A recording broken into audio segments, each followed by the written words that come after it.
আজকে এক বিশেষ মানুষের জন্মদিন উপলক্ষে অনেক শ্রদ্ধার সাথে তাকে ভালোবাসা জানিয়ে, তাকে প্রণাম জানিয়ে, তার সুস্বাস্থ্যের কামনা করে আজকের এই ছোট্ট ব্লগটি আমি শুরু করলাম।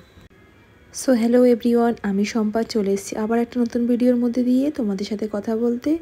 তোমরা সবাই কেমন আছো? আমি ভালো আছি। ছোটোবেলায় জন্মদিন মানেই জানতাম নতুন একটি জামা, 5 রকম ভাজা দিয়ে মন পছন্দের খাবার থালি আর মার হাতের পায়েস।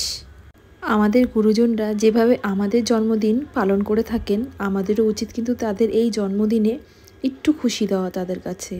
তারা এইটুকুই হয়তো আমাদের কাছে চেয়ে থাকেন বা আশা করে থাকেন।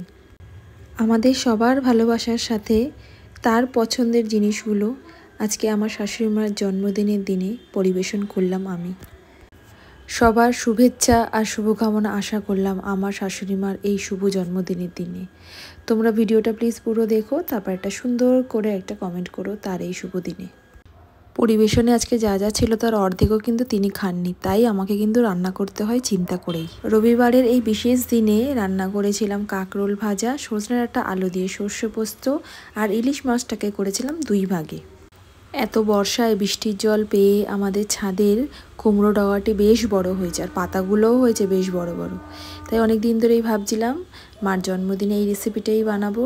তো বানিয়ে নিয়েছিলাম কুমড়ো পাতা দিয়ে ইলিশ মাছের পাতুরি।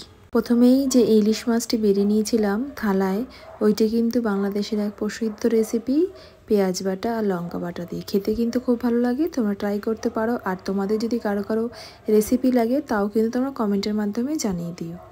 আজকের এই দিনটি খুব ভালো কাটলো। সবাইকে ভালোবাসা জানিয়ে আমি আমার ভিডিওটি এখানেই শেষ করব। টাটা।